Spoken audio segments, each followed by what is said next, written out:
balance is not something that remains, but it's something that we are in an active relationship with. Balance is a relationship between ourselves and the environment. So much of coaching is like the micro counterbalance to the momentum that we have been conditioned or acculturated to display and to embody. So we are doing tiny little micro adjustments to our views, our intentionally managed thought and belief production. Friendship is what saved me. And I think I still hold that belief to this day. Connection is really the key to everything. You're listening to Solving for Joy. I'm your host, Dr. Chrissie Ott. Hello, and welcome to today's episode of the Solving for Joy podcast. I'm your host, Dr. Chrissie Ott, and I am here today with my dear friend, Iris Fernandez Valdez. I am so excited to have Iris here with you.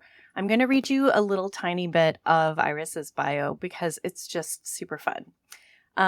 Iris discovered her passion for the radical magic, yes, I said radical magic of coaching, while supporting stress and anxiety management groups at a primary care health tech startup. She pivoted from a career in computer science and now believes connecting with ourselves, each other, and the planet is a more challenging and worthwhile pursuit.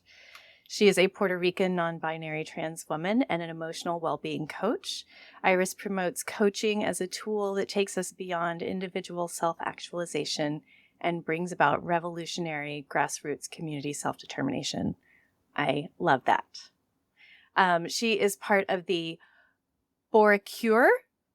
I didn't say that quite right. The diaspora in Brooklyn, and an abolitionist. And I actually can't wait for you to say some words with us about being an abolitionist in this day and age. But I would say at the beginning, you are announcing yourself as an activist of love and light and compassion. And that is what I saw in Iris when I met her at the Institute of Coaching conference last year. And we've been planning this date ever since. So, wow, that was a lot of words. But thanks for being here, Iris. Welcome. Thank you so much. Thank you for that introduction, Chrissy. So I am part of the Boricue diaspora. That's like the fun way that us Puerto Rican queer folks call ourselves and each other. It's Bori from Boricua, which is one of the ways that we identify as Puerto Rican folks. It stems from the Native American word for the archipelago, and then queer, which is just the Spanish way of saying queer. I'm, like you said, really, really passionate about the potential, and not just potential, but the ways in which coaching is already empowering people at the grassroots community level, and how coaching is serving as a tool to really bring about fundamental change, starting with each person, right? That fundamental transformation that happens within each one of us when we are coached and when we learn to coach ourselves. You know, I'm thinking about, this moment in particular as it relates to the United States of America, the role of the U.S. in the greater world, how the current oppressive policies and regime are affecting people, you, me, many people with significant vulnerabilities at this time, and how coaching stabilizes or has the potential to stabilize us in community in response to that threat. Yeah, I love that image of coaching as stability. In my time doing mental health coaching at Wave, balance is one of the skills that is really important for us to develop, um, regardless of what challenges we're facing. And balance is really interesting because we want to really unpack what it means to be balanced. Oftentimes we hear the word balance and the image of a work-life balance comes to mind. It's an image of two sides. It's an image of giving and taking until there is a lack of movement. And for me, a different image comes to mind and is much more accessible and aligned with my humanity when I think about the word balance. And that's the image, for example, of a surfboard on a wave. It's a dynamic system. Balance is not something that remains, but it's something that we are in an active relationship with. Balance is a relationship between ourselves and the environment. Balance is the result of being attuned with each other. So you use the word stability and how coaching can serve as a stabilizing force. And that's what comes to mind for me is that through coaching, we can really develop our capacity to find balance. And not just balance with ourselves, not just balance between our different parts of our lives, but balance from one moment to the next with each other. When I think about, balance in the body, for example, in an asana, in yoga, balance, even when we appear to be static, we're actually continuously using our proprioceptive ability, our reading of where we are in space and the environment right now, to do micro adjustments, right? To do micro movements.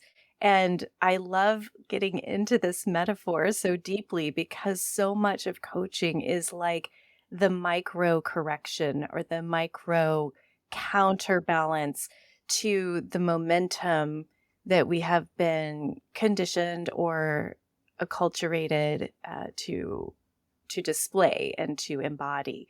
So we are doing tiny little micro adjustments to, for example, our views, our thinking, our intentionally managed thought and belief production. And that's so interesting too, because a lot of these micro adjustments, because when we're in those asana poses, or when we're practicing skateboarding Or surfing. or salsa dancing to a Bad Bunny song, Yes, when we like we twirl just did. around, Hmm. um, like we just did, um, we're not always paying attention to that very specific thing that we're adjusting. There are different lenses that we attune to with our somatic sensory organs, right? Um, that lead to the micro adjustments. So, and sometimes actually paying too close attention to that muscle that we're supposed to developing can be counterproductive. And so having sort of the bigger picture can be really beneficial. And then trusting the body and trusting the spirit and trusting the mind and its capacity to find balance and to develop the strength and the flexibility, the openness to be in balance with the environment, with the moment. Yes, and to be intentionally imbalanced, out of balance Mm, with the mhm. environment at times, because that is also part of just being human. I would love to hear a tiny bit about the backstory, Iris. How did you find coaching? How did you find yourself here? Yeah.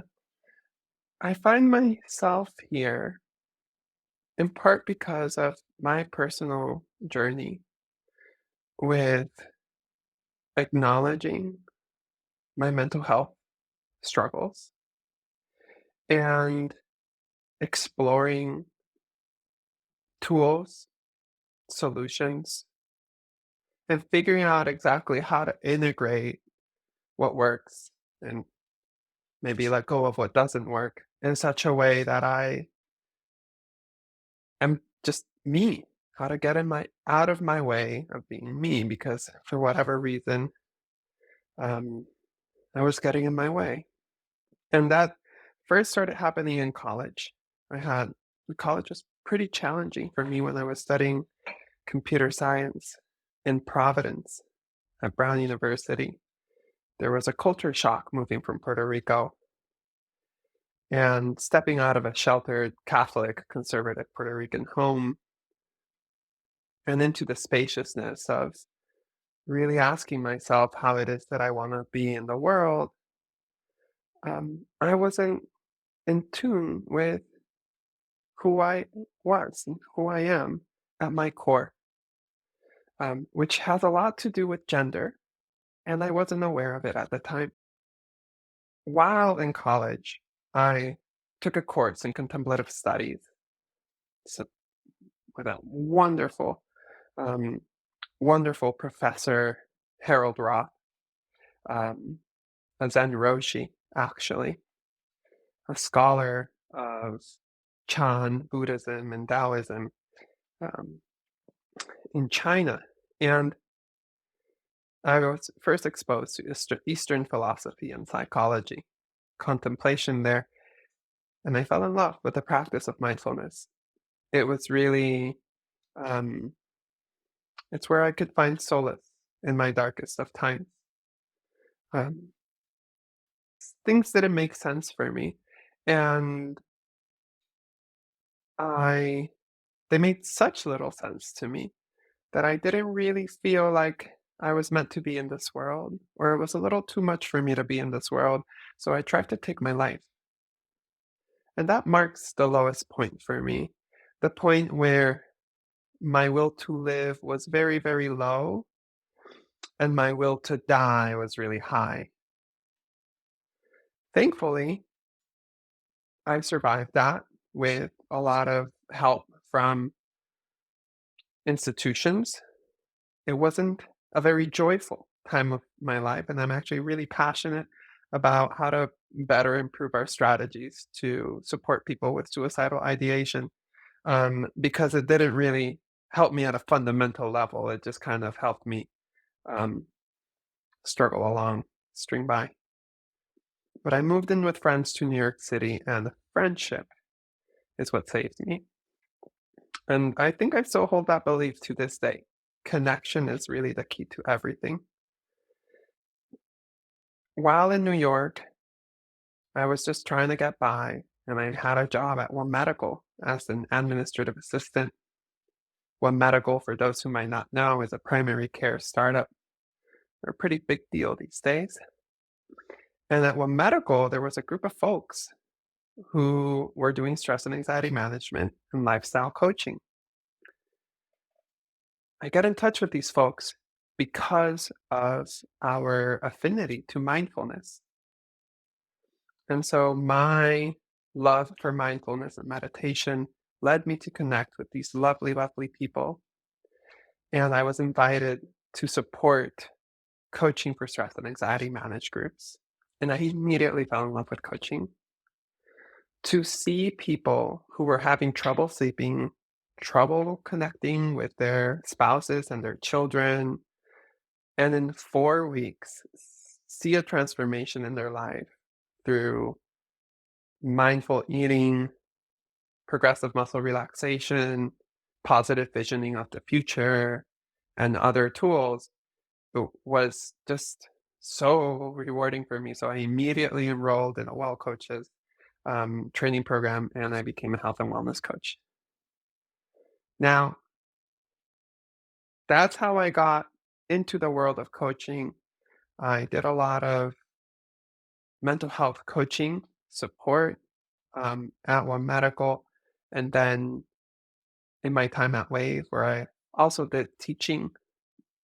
I'm very passionate actually about trauma-informed care and how coaches can be better equipped to continue coaching and not step out of their coach role out of a place of fear um,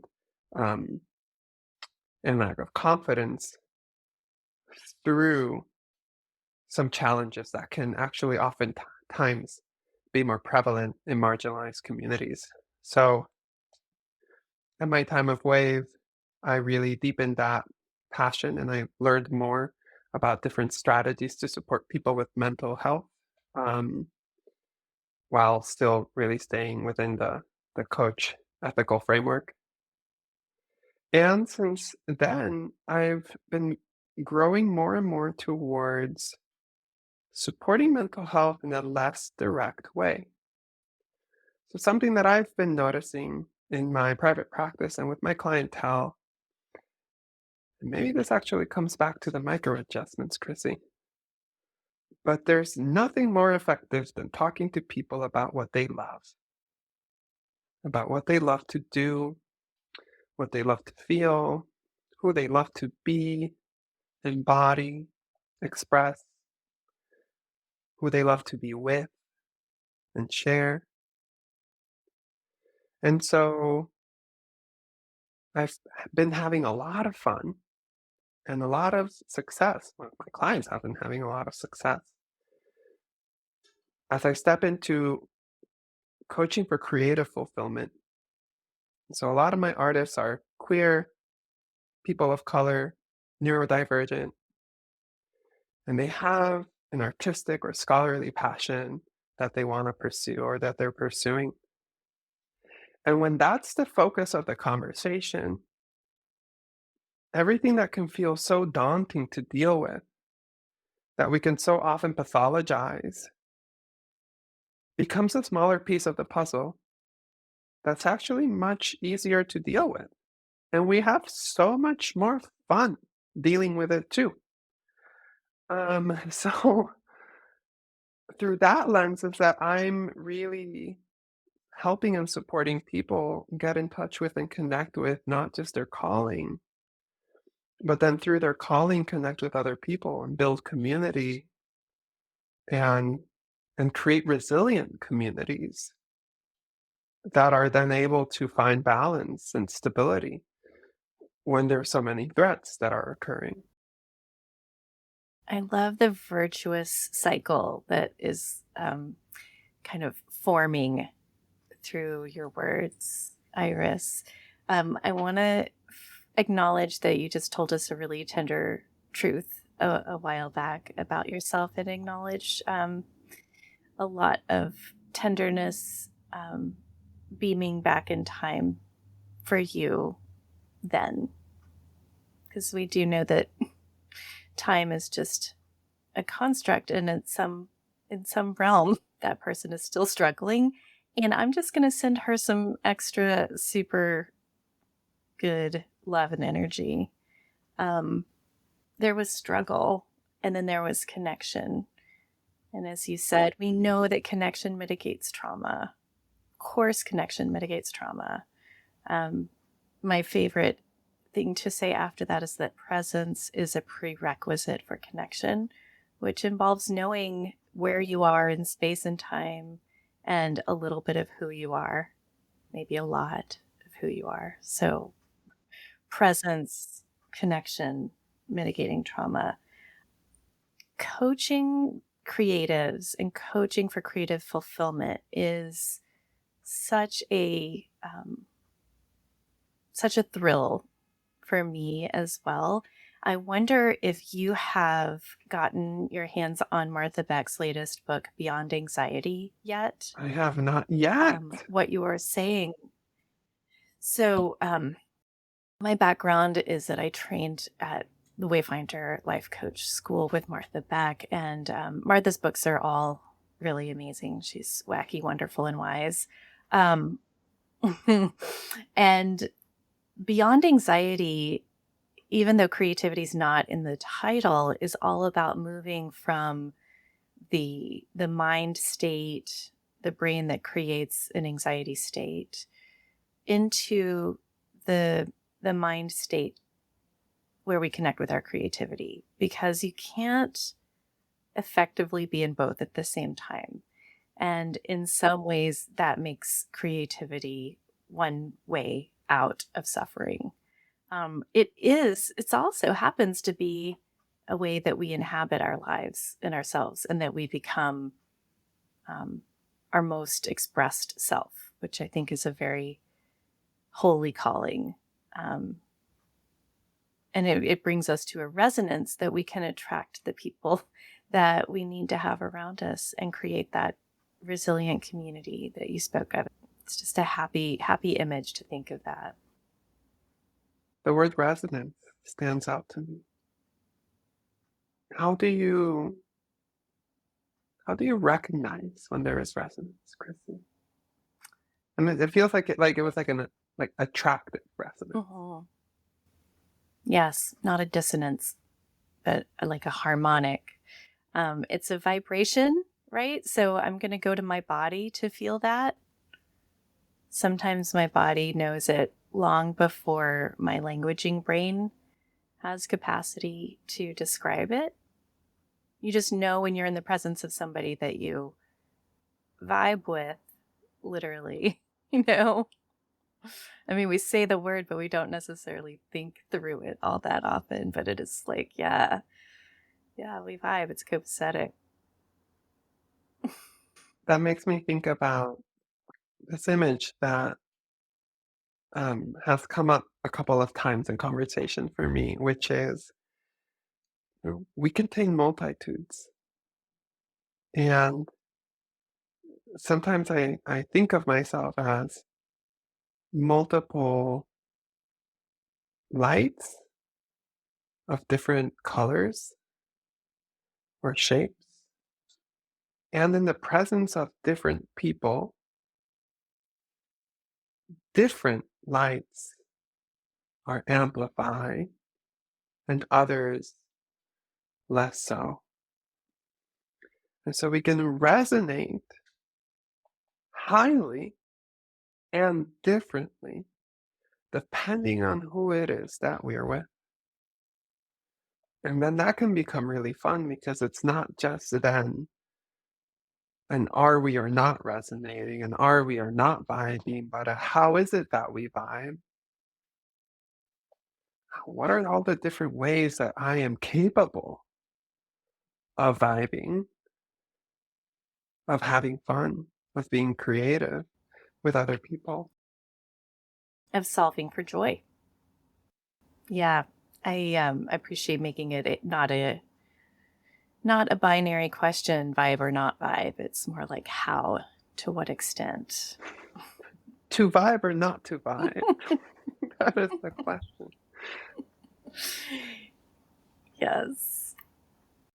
That's interesting. I wonder what would have been written if we thought about it less binary, right? Is it really to live or not to live, or is it how? What will it take?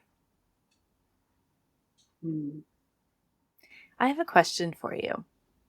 In the bio that I read, you describe yourself as an abolitionist. And I know that not everyone has a ready grasp on what it means to be an abolitionist in the year 2025. But I think that it's really juicy to talk about, because some people might identify as abolitionists if they understood what that meant. Yeah. Punishment. A society of punishment is the opposite of abolitionism. I don't believe in punishment. I actually believe that punishment as a construct disconnects us from our humanity. Or maybe maybe not disconnects us from our humanity because it is part of our humanity just by nature that we do it. It's part of who we are. It's part of what we're capable of. It's one of our So, dehumanizing habits. yeah, which, I mean, we could go into what being human or dehumanizing is, and that's a whole nother thing. But the point is that when we give people, when people have access to the resources that allow for a person to flourish, which is something that the person themselves will be able to tell you if they are doing or not. We have the capacity to recognize flourishing in ourselves. So, and then flourishing people, like we are able to then think about the qualities that are present in flourishing humans, which brings us to the qualities present in groups of flourishing humans. And punishment, when punishment is present, it's not really aligned with the qualities of flourishing humanity. Oftentimes, people who are punishing are not flourishing humans. And they would tell you in a vulnerable conversation. And we know the impacts of being punished. It does not lead to flourishing. So, a punishing dynamic is one between people who are not connected to each other, and oftentimes between people who are not present. Abolitionism is really about dreaming a new future where we grow as people, we grow as communities without the tool of punishment. And that means to be bold and daring when we try to imagine homes, friendships, communities, governments that don't have this construct of punishment, that don't have the construct of incarceration, that don't have the construct of a prison, and to believe that it's possible. And I identify as an abolitionist because I used to live in a home where that was commonplace. Thankfully, I feel glad that I didn't receive corporal punishment as a child. My parents did not hit me, but they did punish me, often through disconnection, through silence. And they still do, actually. I don't talk to my parents since I came out to them. They're still punishing me. It's a choice that they make. It's quite aggressive one at that. I can literally feel in my heart right now how the vibes changed crazily Yeah. for me because it's painful. Yeah. It's painful. And when pain is present, it doesn't lead to that creative state, right?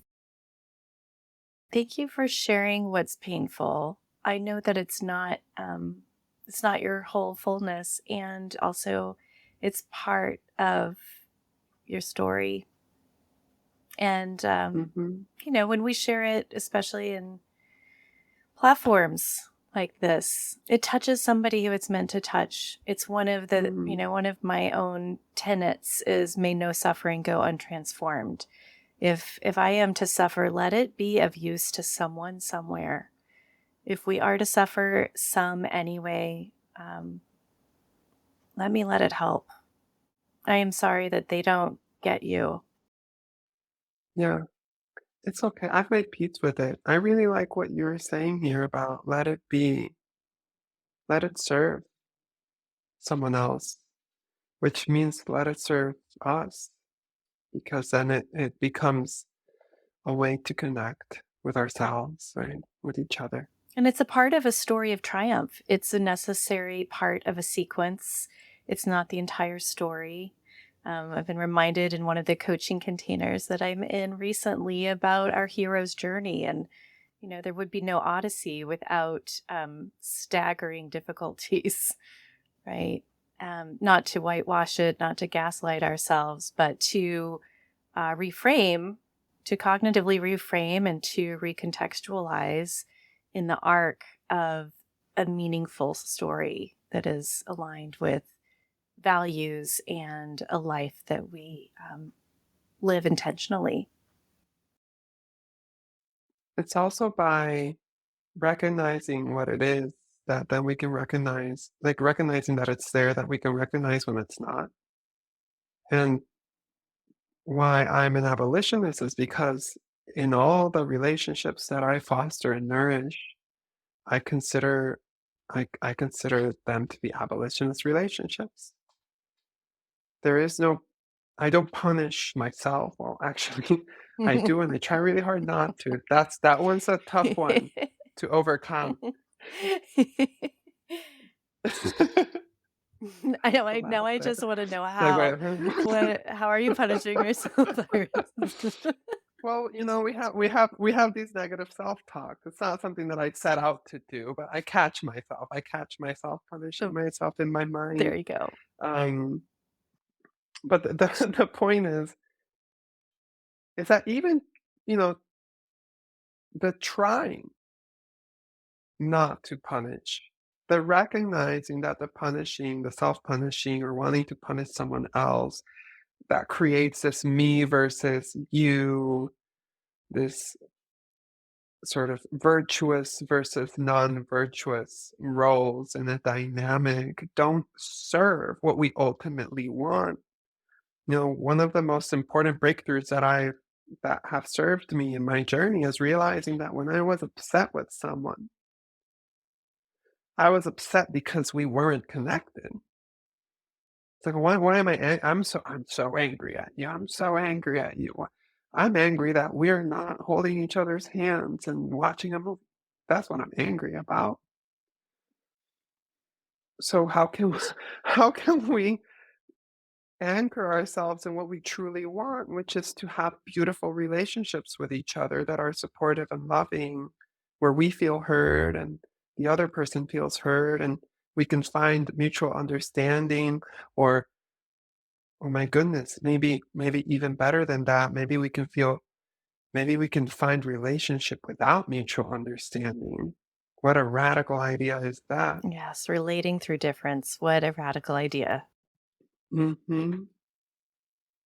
So all of this to say, because it can be a little hard for some people at first to conceive of a world without prisons. That's really what abolitionism is about. But not because, that's just a manifestation of something that is much deeper. And it has to do with the who we are with ourselves and with each other at a fundamental level as a society. It's a remote end product of a certain kind of expressed energy and disconnection. Thanks for extrapolating on that. So so interesting, and certainly I think ties into our our desire to try and solve for joy at both micro and Hmm. macro levels. Yeah, punishment is not part of that equation. You can't solve for joy when we're putting people in cages and when we're pretending that they're not and moving them away, and when we don't believe in each other's capacity to overcome the current struggle and challenge. Um, Part of my brain, of course, is going down the the road of like, what about this scenario? What about that scenario? And Hmm. I'm not. Let's talk I about mean, it. I'm not even like it could go so many ways, but Yeah. see if there's a coherent question forming. I mean, I think about people who are repeat violent offenders, who are Hmm. sociopathic, who are truly not safe, in society, or society is not safe with them. I, I have not yet figured my way to uh, another alternative other than believing that that does sometimes exist. And I don't know how would a abolitionist approach that problem in society. I'm not an expert. I'm going to say that from the Cool. get-go. Me There are either. people way more qualified than me. So I do suggest that people set out to do research on this on their own because there are people who have really researched on this. That They do said, have answers about that. Yeah. yeah, so for example, like the Black and Pink organization, that is a nationwide organization that does really beautiful work with incarcerated trans folks. Um, and they have like a program for like pen pals to foster relationship Hmm. with the people inside. How humanizing. Um, yeah. So they're an abolitionist organization, and those are the types of folks who are an expert in this topic. Um, my 2 cents are that this is a multi-generational project. We're coaches, we like ambition. So we want to remember that for folks who, you know, maybe we say, no matter what we try, they will continue to be a danger to society. I'll follow that premise for now. For now. To think about what are the conditions to let to that, and to have the courage to invest in the future so that that does not happen in the first place, as opposed to continue to fund and build and create systems that perpetuate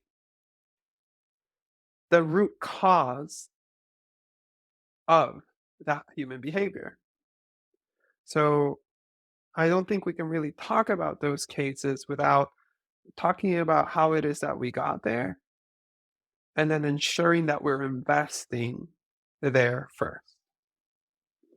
Now, where I'm going is a part of me really does find it hard to believe that we've tried it all.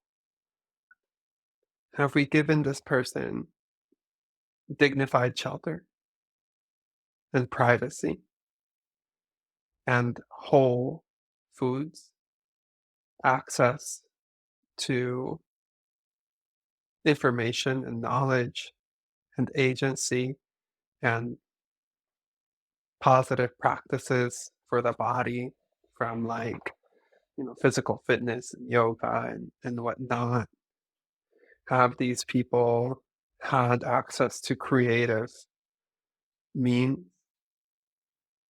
Have these people had the opportunity to connect with a professional who's not trying to analyze them, but who is genuinely curious about the ways that their destructive behavior might be fulfilling for them, in a genuine curiosity to discover and co-discover alternatives? Yeah, it's an interesting question. I mean, of course, we haven't. Of course, that's never been done. And Yeah, it's interesting to ponder. I'm yeah, so I would absolutely love to have this type of conversation with people who have been, working within the system, for example, but also with people who have been advocating from a different perspective as well. Because oftentimes we know that people who have access to work within the system are filtered through specific mindsets and approaches and trainings. And by the time that you have access to work with people, I just don't think that we've really tried it all. And and I think that then is the question that we want to have as a society is, how important is this to us collectively? Do we really truly want to solve for joy? Because what that means is to be willing to get our hands dirty and really think deeply about these scenarios and invest our time and our money into finding solutions as opposed to giving up. I mean, when we think about, systems always create the exact outcomes they were designed to create, right? So our systems, taken together, have solved for production and have solved for profit for a few. They have solved for, creating classes of people.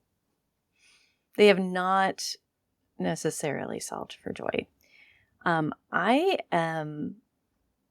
going to take a little turn and ask you, Iris, about your current favorite ways to solve for joy. Mm-hmm. I just bounced Yes. because that's such a joyful question. I'm going to use that one with my clients. Do it. What are my current ways to solve for joy? I have ADHD. And it took me many, many, many years to really come to terms with myself about that and what it really meant. There's actually a podcast. I keep forgetting what's it called. I think it's Oologies. Have you heard it? I haven't. Yeah. Well, they have a 2-part series on ADHD. Changed my life. Recommend it to anyone who wants to understand ADHD for themselves or for their loved ones. Ironically, I definitely do. I these are have 2 like, loved ones in my household with oh, ADHD. okay. Yeah. They're a little long, so it's good to pace ourselves. But it helped me understand my own condition so well. And so that really is that piece of awareness of connecting with resources and experts with evidence base. It's just really helpful. It really helped me understand ADHD at my core. And part of how that's changed my life is I don't need to use my medicine as often as I used to. And I learned that always having fruit nearby has been a wonderful way for me to regulate my own dopamine.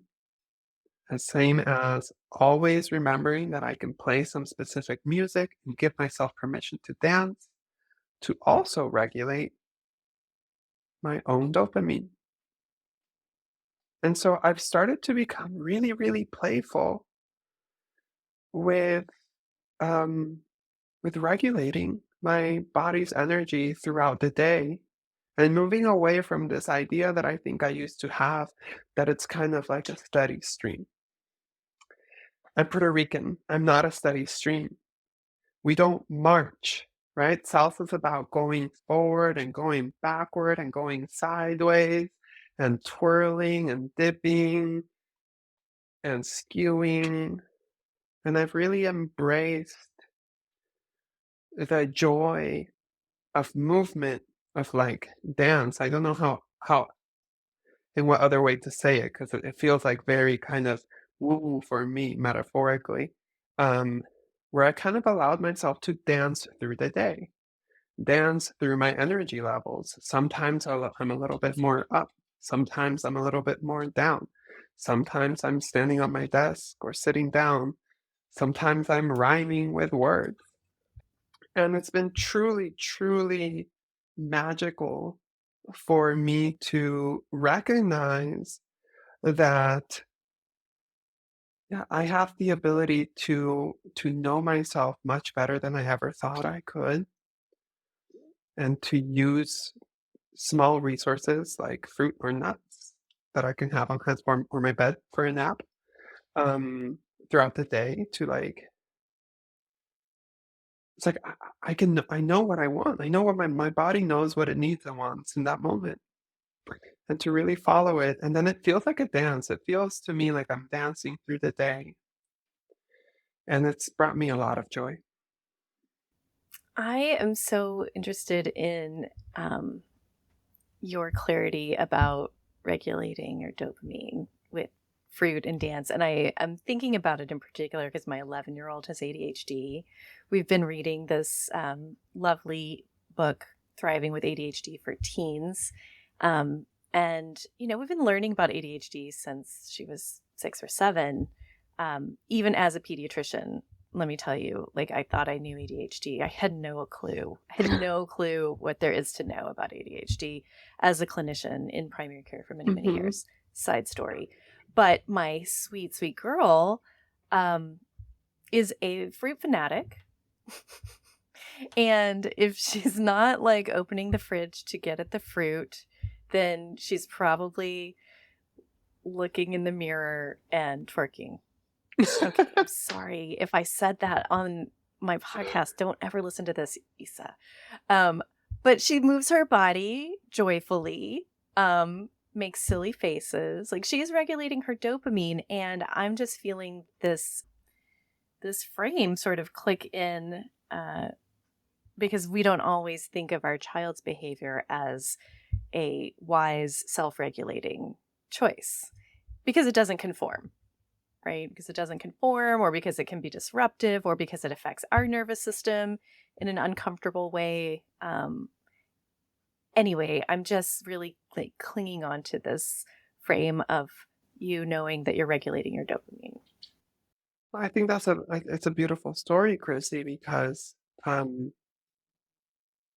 you're speaking of these assumptions that I'm just going to keep bringing us back to this idea of balance, where we have this assumption that balance means steady or put, and that if someone isn't steady or put, therefore they are not regulated. Whereas it might be more useful, don't quote me on this, it's a metaphor, I'm a poet, not a scientist, but my inner world is so tumultuous that for me balance is tumultuous, right? My brain and my mind and my heart and my everything is so wacky. I love that you used the word wacky earlier to describe Martha. It's so wacky. I'm such a wacky person that to be in balance, it takes being wacky.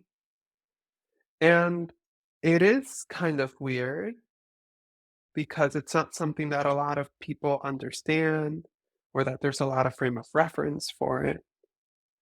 And yet I know so well now, thanks in part to being coached, thanks to resources like therapy, resources like that podcast, all sorts of things. But at the end of the day, really, it's just only something that I can know deeply within myself, that when I welcome my true, deep, intuitive wisdom of how to handle my own tumultuous, wacky nature, that I crush it. So that's what we're doing. Crush it. Yes. Exactly. Yes. Mic drop right there. It's beautiful. Iris, thanks so much for this conversation. It's been really fun getting to spend this time with you. I can't wait till we get to do it again. What are your parting words? Like, what is a tiny little put it in your pocket takeaway that you might offer our listeners of Solving for Joy? Well, first, I want to say that you said party, and I heard partying. But that's just because I'm me, and of course I would hear that. But let's party, not part. I think I'll leave folks with a question. What are you trying to give yourself permission to do? And who are you trying to give yourself permission to be? What will it take to just give yourself permission? Those are good and powerful questions. May they linger along. Yes. So good. A big hug to you. Iris, thank you so much for being with us.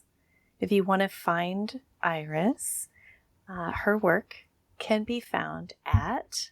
Yes, you can find me at A Better. So that's ABETTOR.org. Better.org. That's right. As in aid and abet. Aid and abet. Have a beautiful day. Be good to yourselves and one another, and keep solving for joy. See you next time.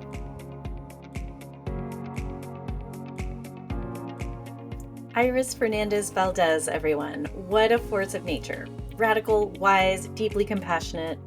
If today's conversation invited you to think differently about balance, belonging, or the ways we move through the world, you are not alone. Iris reminded us that joy and liberation aren't static. They're alive, ever-shifting, and made possible when we stop asking for permission and start trusting our inner knowing. There is a better way, and Iris is living proof. If this did touch you today, please give us a little rating, give us a little review. Let us hear from you. You can also DM us on Instagram. We love hearing from you. We want to know how this work affects you. Next week, we are continuing this exploration with someone equally passionate about disrupting the status quo, my dear friend, Dr. Amna Shabir. Amna is a master certified coach, physician, and fierce advocate for mental health and medicine. But what really shines is her clarity around perfectionism, how it quietly shows up in high achievers, keeps us from resting, receiving help, or even connecting with joy. We're pulling back the curtain on ambition, burnout, and the cultural obsession with perfection. If you've ever felt like you're doing everything right and still not feeling fulfilled, this one's for you. And for my physician coaching friends, if you've been thinking about coming to the Physician Coaching Summit, now is the time to act. We announced last week that the first 20 paid registrants will receive a professional headshot at Savannah during the Physician Coaching Summit. And those spots are going fast. There's just a few left.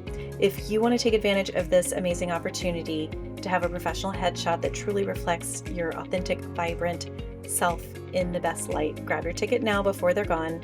And trust me, this year's speaker lineup is fire. Announcements on that coming soon.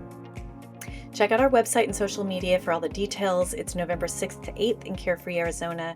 Tickets are on sale now at thephysiciancoachingsummit.com. And just as a quick note, I am a physician, but I'm not your physician. Nothing in this podcast should be construed as medical advice. The opinions shared here are my own and those of my guests, intended to inspire, not diagnose or treat. I tell people, if I'm diagnosing or treating you, you'll know it. That said, if this conversation resonated with you, or you're feeling the weight of perfectionism, struggling to slow down, wondering how to create space for what truly matters, let's talk. You don't have to navigate it this alone. I offer coaching for high achievers from many backgrounds who are ready to connect with their inner wisdom. Let's chat. You can reach out at Joypoint Solutions or check the links in the show notes. And as always, deep gratitude to my incredible team. I could not do this without you. Producer, Kelsey Vaughn. Post-production, Alyssa Wilkes. Operations, Denise Crane. Theme music by Dennis Kushcook. Cover photography, Shelby Bracken. And special shout out to my sweet wife, Sue Sanchez, my #1 fan and the love of my life. Thank you all for tuning in. Keep choosing peace over perfection, and may we all keep solving for joy. See you next time.